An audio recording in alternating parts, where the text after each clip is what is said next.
Bienvenue dans cette nouvelle vidéo, dans laquelle nous allons étudier, dans un nouveau sujet, un nouveau cours qui a pour titre « Comment est née la pragmatique ». Nous allons voir comment cette discipline a vu le jour, ainsi que les détails de sa naissance. C'est parti. Apparition du terme pragmatique. Le terme de pragmatique est apparu pour la première fois aux États-Unis, sous l'impulsion de Charles Sanders Peirce, auteur de la théorie, phανερoscopie, et de William James, initiateur du mouvement pragmatiste. Mais c'est Charles Morris, un disciple de Peirce, qui le premier, en 1938, introduit le terme, par rapport à la sémiotique, et divise ce champ disciplinaire en trois parties, la syntaxe, la sémantique, et la pragmatique.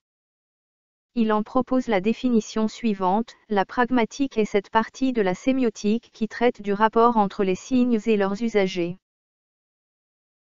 La pragmatique a connu depuis cette définition, des développements qui, sans être contradictoires, paraissent souvent opposés. Cependant, quel que soit le point de vue où l'on se place, d'une manière globale, la pragmatique est basée sur la notion de langage en action, ou langage en contexte. Elle s'attache surtout à définir la relation qui s'établit entre le langage et l'usage que fait le locuteur de ce langage dans la communication. Pour cela, elle fait appel à une notion que la linguistique traditionnelle avait jusqu'ici ignorée. La notion de situation de communication, c'est-à-dire le contexte avec toutes les caractérisations qui s'y rattachent. Pour mieux comprendre la pragmatique, suivons les experts et essayons de survoler les étapes qu'a connues l'évolution de cette discipline. Schématiquement, cette évolution peut se résumer en trois étapes. La première étape, qui date à peu près des années 1930 à 1940, s'inscrit dans la lignée de la sémiotique et de la logique, et ses fondateurs sont Peirce et Morris. Morris se base sur la théorie du signe instaurée par Peirce, pour proposer la définition suivante.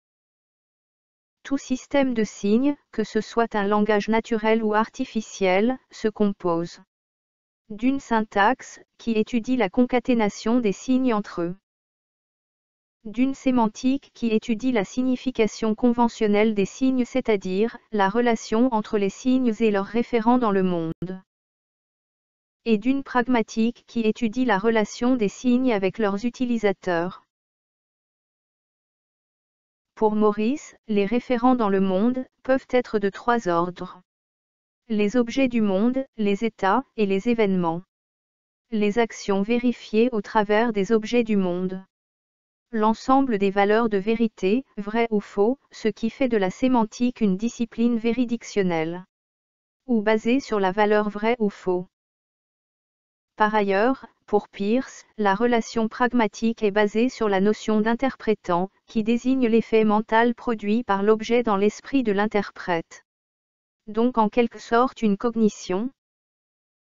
À ce niveau, la pragmatique n'est pas encore une discipline, elle est tout au plus un ensemble conceptuel.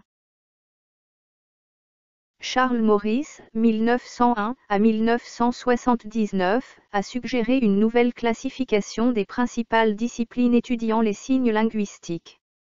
La syntaxe traite des rapports entre les signes dans l'énoncé complexe. La sémantique traite des rapports entre les signes et la réalité extralinguistique. La pragmatique traite des rapports entre les signes et leurs utilisateurs. Ainsi est apparue, au moins en théorie, une nouvelle discipline linguistique, où devaient trouver systématiquement leur place, non seulement les signes avec leurs composants et leurs référents, mais aussi ceux qui en font usage. Dans la conception de Morris, sémantique et pragmatique sont censés couvrir des domaines bien distincts. La deuxième étape schématique est l'étape de la philosophie du langage. Ce courant s'inscrit dans la lignée des travaux des mathématiciens philosophes, Frege, Russell, Carnap, qui, en étudiant les langages artificiels logiques, cherchent à résoudre la problématique de la relation entre la logique mathématique et le langage. Dans les années 50 à 70, les philosophes britanniques de l'école d'Oxford, Austin, Grice et l'américain Searle, vont s'inspirer des travaux des mathématiciens philosophes pour développer une nouvelle théorie, qui s'intéresse non plus aux langages artificiels mais au langage ordinaire.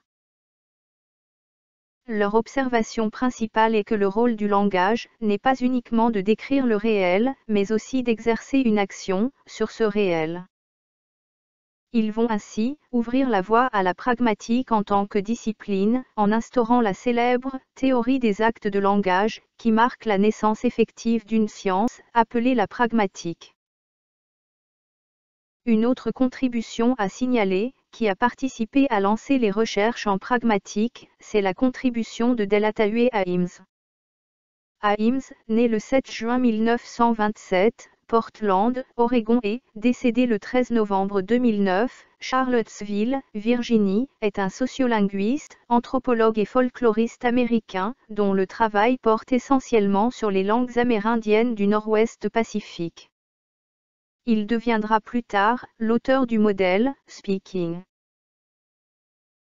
Dans les années 80, Ames introduit la notion de compétence de communication, qui va ouvrir de nouveaux horizons pour la recherche en pragmatique.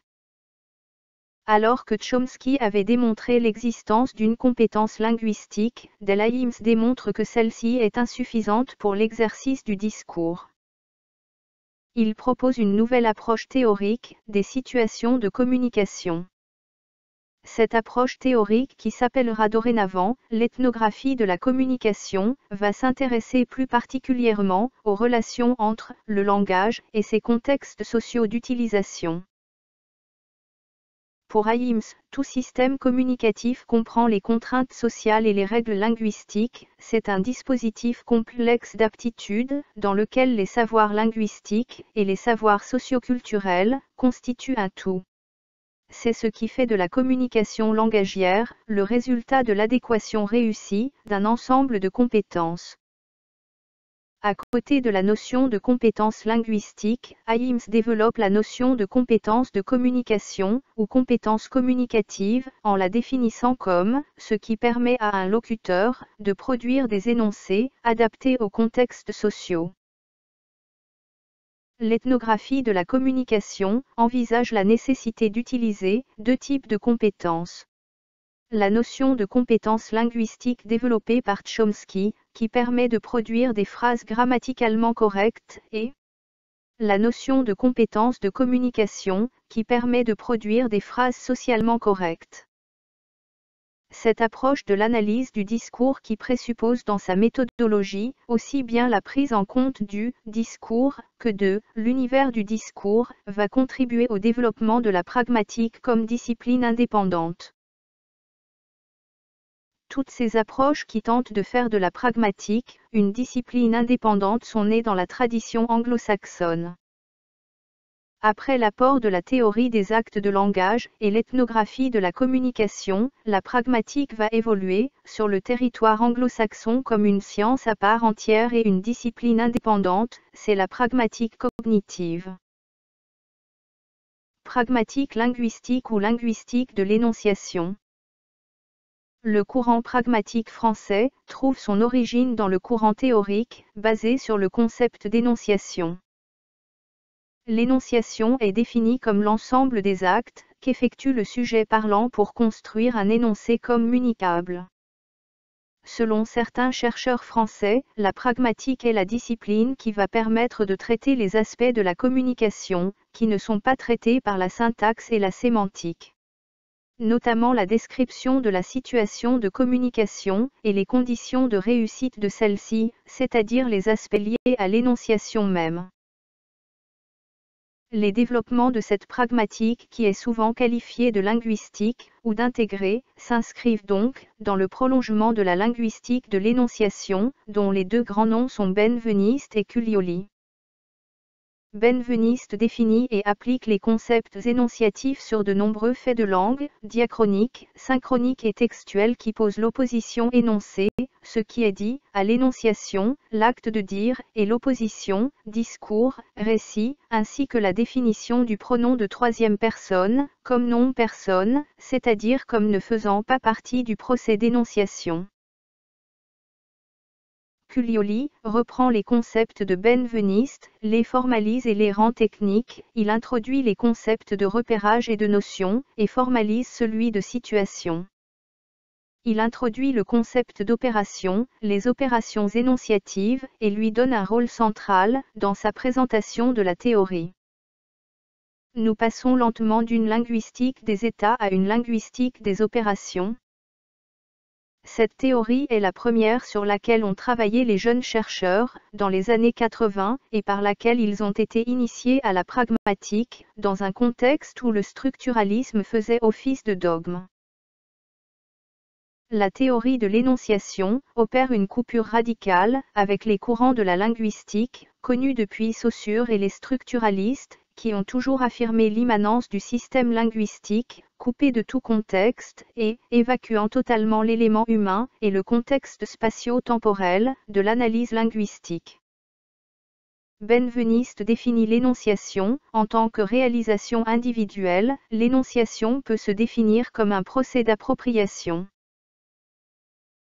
Cette dernière définition de Benveniste pose l'élément humain, le locuteur, comme réalisateur du procès d'énonciation. Le locuteur, qui par cet acte individuel de réalisation, s'approprie la langue et s'attribue le droit d'en disposer. Par rapport aux thèses du structuralisme traditionnel, ceci est une innovation. Il est clair que les techniques d'analyse de la linguistique traditionnelle sont inefficaces pour la linguistique de l'énonciation. Celle-ci propose une nouvelle technique plus adéquate à la nouvelle approche. Cette nouvelle technique c'est l'analyse de discours. Ce cours est maintenant terminé. Merci de l'avoir suivi jusqu'au bout. Si vous avez aimé la vidéo, n'oubliez pas de mettre un pouce bleu. Et de vous abonner à la chaîne, pour ne rien rater des nouveautés à venir. S'il y a des sujets que vous souhaitez voir traités en priorité, veuillez les mettre en commentaire. À bientôt.